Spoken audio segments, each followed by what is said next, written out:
Magandang hapon po sa bawat isa. Welcome po at papasalamat tayo sa Panginoong Diyos at kasama natin ngayon si Brother Sedi. At sa hindi po nakakilala sa kanya, lahat man yata nakakilala sa iyo. Okay, salamat at nakasama ka namin ngayon. Ang ating pong babasahin ay mula sa John 12 verses 1 to 9 sa New Living Translations. Jesus anointed at Bethany. 6 days before the Passover celebration began, Jesus arrived in Bethany, the home of Lazarus, the man he had raised from the dead. A dinner was prepared in Jesus' honor. Martha served, and Lazarus was among those who ate with him. Then Mary took a 12-ounce jar of expensive perfume made from essence of nard, and she anointed Jesus' feet with it, wiping his feet with her hair. The house was filled with the fragrance. But Judas Iscariot, the disciple who would soon betray him, said, "That perfume was worth a year's wages. It should have been sold and the money given to the poor." Not that he cared for the poor. He was a thief, and since he was in charge of the disciples' money, he often stole some for himself. Jesus replied, "Leave her alone. She did this in preparation for my burial. You will always have the poor among you, but you will not always have me." Then all the people heard of Jesus' arrival. They flocked to see him and also to see Lazarus, the man Jesus had raised from the dead. May the Lord add His blessing upon the reading of His word. Sa ating preaching ngayon ay ang pamagat ito ay The Heart of Worship, a study from John 12, unmasking false generosity and embracing genuine devotion. Prior to that, in a recent event, yung ating Presidente, Marcos Jr., ay nag-deliver siya ng isang keynote address sa 21st edition of the International Institute for Strategic Studies doon po sa Kalang Shangri-La Dialogue. Sa kanya pong speech, he emphasized the importance of upholding international law, ASEAN centrality, and the role of middle powers in regional stability. He underscored the paramount importance ng pagpapanatili ng kapayapaan and stability in the international community. Binibigyan din niya yung rule of law as the foundation for countries to pursue their respective aspirations. This event can remind us of this text in John 12:3 and also in 6. In this passage, nabasa natin na Mary anoints Jesus' feet with expensive perfume, and it is an act of love and devotion. Whereas si Judas Iscariot, yung object ng act na ito ay nagsasuggest na sabi ni Judas, yung daw perfume na yon ay pwede palang ibenta. At yung kikitain, yung pera, ay ika nga ay ibibigay sa mga mahirap. Yet John notes that Judas did not say this because he cared about the poor, but because siya po isang kawatan or a thief. The President's call for peace and collaboration can be likened to Mary's act of anointing Jesus' feet. It is an act of love, sacrifice, and devotion. Sa kabilang banda, yung objections at yung natatagong motives ni Judas can be compared to the conflicts and misunderstandings that often arise in the political arena. Yung comparison ay magsisilbing isang powerful introduction on the importance of genuine intentions, selfless actions, and the pursuit of peace. It can challenge us to examine our own actions and motivations, encouraging us to choose the path of love and peace in our daily lives. Dito po sa ating text, sa verse 3, na sabi doon, si Mary, kumuha siya ng isang pint ng pure nard. Ito po ay napakamahal na perfume na ibinuo sa paan ng ating Panginoong Hesus at sa kanyang buhok. No? At yung daw bahay ay punong-puno ng fragrance o yung aroma ng perfume na yon. Ang verse ng ito ay tinutukoy si Maria, yung kanyang kilos, na pag-anoint ng paan ng Panginoong Hesus. Ang sabi doon ay napakamahal daw yung langis na yun, at sabi doon is spike nard. No? At napaka-significant po ng pagkilos na yun kung sa usapin ng pag-ibig at debosyon. Alam nyo sa Biblia, yung act ng anointing, marami po itong mga purposes.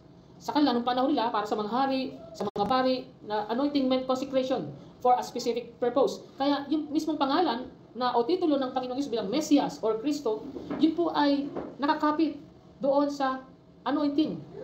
Binuhusan ng langis, inanoint, ng oil. Siyang binuhusan o siyang pinahiran, ika nga. Yun po, para isugo, yun po ang kahulugan ng Mesias or Kristo. The fact that Mary wiped Jesus' feet with her hair, it signifies a deep level of humility and reverence. At yun namang pagkalat ng fragrance doon sa buong bahay, it symbolizes the pervasiveness and far-reaching impact of this act of devotion. And ito nasa picture, yan po kinuha dito sa left side, yan po yung parang tinatawag nating materials sa paggawa ng alabaster jars. Yan po yung mga bato na matatagpuan sa alabastron doon sa Egypt. Kaya tinawag siyang alabaster. The stone resemble marble, kung mapapansin ninyo, pero mas softer siya yung sa kanyang texture, kaya madali siyang hubugin into boxes. At yung binabanggit na sa biblical times, yung alabaster jar ng perfume, ito daw ay nung panahon nila ay worth $2,500. nasa ating panahon ay mga ano daw yan, yung pagtaas ng kanyang value ay 50,000, no, ang kahulugan. At yung halaga ng spices na ginagawa o ginagamit sa paggawa ng perfume ay mas higit pa yung pagka-expensive nito. Yung pong nakikita nyo sa kanan, yan po yung pure nard, tawagin, halaman po yan, na kung saan yung oil niyan, ito po ay sweet smelling ointment. At yan po yung matatagpuan ng panahon yan, matatagpuan lamang ito sa India. At dinadala by land doon sa Middle East kapag sila ay nagkakaraban para magkalakal. Sa verse 6 mabasa natin na sinabi ni Judas, why was not this ointment sold for 300 pence and given to the poor? This is said not that he cared for the poor, but because he was a thief and had the bag and bear what was put therein. Dito ay nire-reveal yung karakter ni Judas Iscariot. He objects to Mary's act, not out of concern for the poor, pero sabi niya for the poor, di ba? Pero ang totoo doon ay dahil sa kanyang greed. Judas was a thief and had responsibility for the finances ng group. Yung bag dyan, yung money bag na kung may lalarawan siguro sa inyong isipan, yung parang sa atin, bulsikot kung tawagin, ano? Pero sa kanila, it is a pouch or money chest indicating Jesus' role as the treasurer. And the verse exposes the hidden motives behind Judas' objection, providing a stark contrast to Mary's selfless act. Ngayon, kung usapin ng theme ng John 12, ito po ay umiikot around the final days of Jesus' earthly ministry. Ina-highlight yung kanyang divine glory. So, andito po yung mga theme niyan, acts of love, which exemplified in Mary's acts of anointing Jesus' feet with expensive perfume. Yung divine glory ng Panginoong Jesus, which is revealed through His teachings and the miracles He performs. At doon nga sa konteksto ay yung resurrection ni Lazaro. At maging ang fulfillment of prophecies. Yung chapter na yan, ay naka-include po yan doon sa Old Testament prophecies. Such as yung pagpasok ng, yung triumphal entry na tinatawag ng ating Panginoong Jesus doon sa Jerusalem.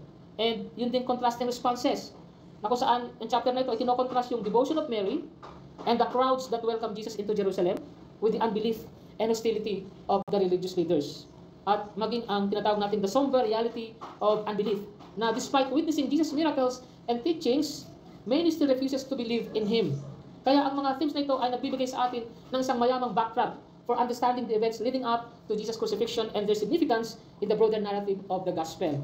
They also offer valuable insights for personal reflection and application. So, this theme invites us into an infinite communion with Jesus as He approaches the cross.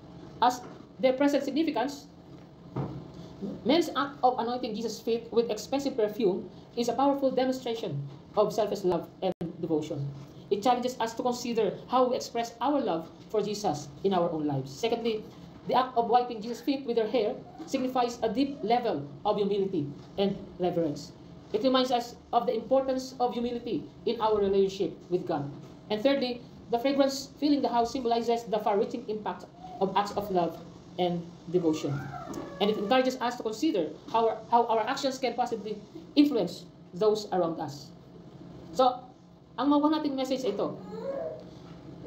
True devotions measure not by gifts cost, but by intentions purity, where love is not lost. So this statement encapsulates a profound truth about the nature of devotion and love. Hinahamon na nito tayo na suriin natin ang ating sariling acts of devotion. Are they driven by love and a genuine desire to honor God? Or are they influenced by other motives such as recognition, reward, or self-interest? The purity of our intentions is what truly matters in our acts of devotion. Sa ating pang-araw-araw na buhay, ang mensahe ito ay nagbibigay sa atin encouragement to express our love and devotion through acts of kindness, generosity, and service, not for recognition or reward, kundi mula sa genuine love and respect for others. Nagpapaalala sa atin that the value of our gifts is not determined by their cost, kundi by the love and sincerity behind them. So it calls us to live authentically, to act with integrity, and to love selflessly, kagaya ng ginawa ni Maria nung binuhusan niya ng langis ang paa ng ating Panginoong Jesucristo. So the question is this: what are the two elements which can be found from these responses toward the Lord Jesus? At ito po yun na ating i-elaborate. First, selfless devotion, and pangalawa, selfish greed. Doon sa context ng John 12:3 and 12:6, yung anointing na ginawa ni Mary sa ating Panginoong Jesus sa kanyang paa gamit ang isang expensive perfume, hindi po ito tungkol sa monetary value ng perfume, kundi tungkol sa lalim ng kanyang pag-ibig at devotion sa ating Panginoong Jesus. Her act was a selfless expression of her faith and love. It was a sacrificial act. Kung paanong napakamahal ng perfume na yon, yet she used it. Ginamit niya lahat yon to anoint the Lord Jesus. Na hindi siguro na-realize, no, ni Maria na yung ng gabing yon, yung kanyang gesture of love for Christ ay magiging blessing sa mga believers around the world for centuries to come. Ang punto natin is, the worship and service for the Lord are the topmost priorities, which is recorded in the list of every Christian believer's itineraries. The worship and service for the Lord are the topmost priorities, which is recorded in the list of every Christian believer's itineraries. Ang Biblia po ay punong-puno ng mga verses na nagbibigay diin sa kahalagahan ng worship and service to the Lord. And here are some key verses na pwede natin pagbulayan, gaya ng Matthew 6:24, na sinabi ng ating Panginoong Jesus, "No one can serve two masters, for you will hate one and love the other. You will be devoted to one and despise the other. You cannot serve God and be enslaved to money." At ang Luke 4:8, na kung saan sinabi ng Panginoon, nung ay nasa ilang, "It is written, you shall worship the Lord your God and serve Him only." And Romans 12:11, "Never let the fire in your heart go out. Keep it alive. Serve the Lord." Kaya, both ang Bible at yung practical Christian living ay nag-emphasize na worship and service to the Lord should be the topmost priority for Christian believers. This is not just a matter of religious duty, but a joyful response to God's love and grace. Kagaya ni David, Mary would not give to the Lord that which cost her nothing. Mabasa mo yan sa 2 Samuel 24, verse 24. Her beautiful act of worship brought fragrance to the very house in which they were dining. And the blessing of her deed has spread around the world. Kaya kung babasahin mo yung Matthew 26:13, sinabi mismo yan ng ating Panginoong Yesus, no, na alalahanin, dadakilan or kikilalanin, no, i-appreciate yung ginawa ni Maria, maging sa Mark 14, verse 9. So ito yung hamon sa atin. How can we demonstrate that worship and serving the Lord are the topmost priority in our daily lives for the next 30 days? So let's be specific. No? Kahit malang po sa loob ng isang buwan. This question challenges us to reflect on our daily activities and identify ways in which we can prioritize worship and service to the Lord. It encourages us to think about how we can incorporate these priorities into our daily routine and lifestyle. So, pangalawa, yung selfish greed. So, kanina, selfless devotion. Ito naman, pangalawa, selfish greed. Yung objection ni Judas Iscariot sa ginawa ni Mary ay nagbubunyag ng kanyang kawalan ng pangunawa doon sa debosyon ni Maria. His concern was not for the poor, as he claimed, but for his own selfish gain. He was more interested in the monetary value of the perfume than in the significance of Mary's act of devotion. At yung quiet evening na yun ng fellowship, in spite of cruel way Judas treated Mary, it must have brought special encouragement and strength to the Savior's heart as he faced the demands of that last week before the cross. At ito ay natuturo sa atin na magbulay, na we should examine our own hearts and homes to ask whether we are bringing joy to His heart by our first worship, work, and witness. So sa tatlong aspeto na yan, ay nakapagbibigay ba tayo ng joy sa puso ng ating Panginoon? The point is, the motives of the heart is duly noted in serving the Lord and is permanently written in God's own divine record. There are numerous passages in the Bible that emphasize the importance of the motives of the heart in serving the Lord and how our actions are permanently recorded in God's own record. Kagaya na lamang ng Proverbs 16:2. Ang sabi doon, all a person's ways seems pure to them, but motives are weighed by the Lord. This verse emphasizes that while we may justify our actions, it is God who truly knows and weighs our motives. Sa 1 Corinthians 4:5, ang sabi dyan, so don't make judgments about anyone ahead of time before the Lord returns. For He will bring our darkest secrets to light and will reveal our private motives. Then God will give to each one whatever praise is due. So this underscores that God sees what is hidden and understands the true intentions behind our actions. Sa Jeremiah 17:10, it says, I the Lord, Panginoong Jesus na mismo nangungusap, sabi niya, I the Lord, search the mind and try the heart, to give every man according to his ways, according to the fruit of his doings, or according to the results of his deeds. So this verse reiterates that God examines our hearts and minds, and our actions have consequences based on our true intentions. So, this cluster of passages, ito yung reminder para sa atin to serve with sincerity and truth, knowing that God sees beyond our actions to the intentions of our hearts. Alam ng ating Panginoong Yesus kung ano yung ginagawa ni Judas. Alam natin yan dahil babasahin mo yung John chapter 2, verse 24 hanggang 25. ay nalalaman ng Panginoon, sabi doon, yung puso, yung kaisipan ng bawat tao at hindi na kailangan pa na sabihin ito sa Kanya. At maging sa chapter 6 ng John, verse 64. But He did not say or do anything about it. Ganyan din naman, when we choose the way of sin, God may not immediately do anything to stop us. But this does not mean He approves of our actions. Because the point is, we will get what we deserve. So, maharap tayo sa isang hamon. Do you consult the Lord through His words, the Bible, concerning your day-to-day matters? Si Judas, gumamit siya ng isang bagay banal o pious cover to hide his true motives. Hindi kagaya ni Peter. Peter, who kept on asking the Lord in every matter of his heart. Judas was a murmurer, talking to himself in a whisper. And yet, others would hear him, which was his intention, to gather support, which was favorable to his real intent. But Jesus knew what was in his heart. Ang buhay ni Judas, ito ay naging isang kasinungalingan.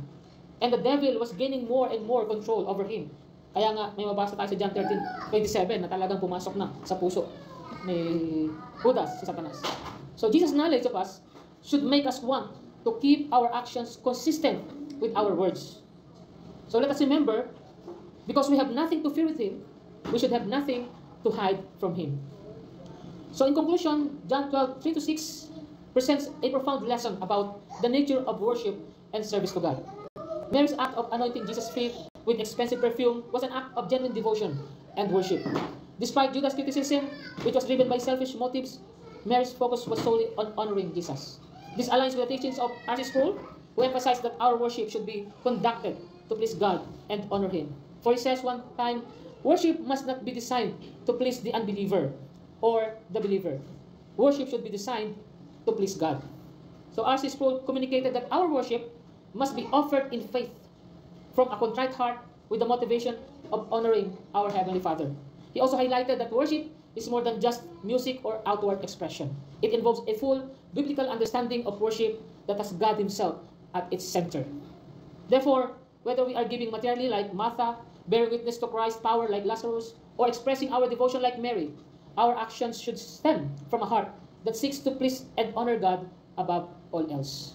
This is the essence of true worship and service to God. As we serve and worship, let us remember that it's not about pleasing others, but about honoring God with sincere and devoted hearts. Amen. So tayo po ay tumayo and let us pray. Dear Heavenly Father, we thank You for Your word that has been shared today. We are grateful for the lessons from John 12:3-6, reminding us of the importance of genuine worship and service to You. Lord, we ask that to search our hearts and reveal any selfish motives within us. Help us to serve and worship You with sincerity and truth, not seeking to please others, but to honor You above all else. As we leave this place, may the message we've heard today continue to resonate in our hearts and minds. Guide us to live out these truths in our daily lives, showing genuine love and generosity to those around us. We pray that our lives will be a pleasing aroma to You, just as Mary's act of devotion was pleasing to Jesus. May our worship and service bring glory to Your name, now and forever.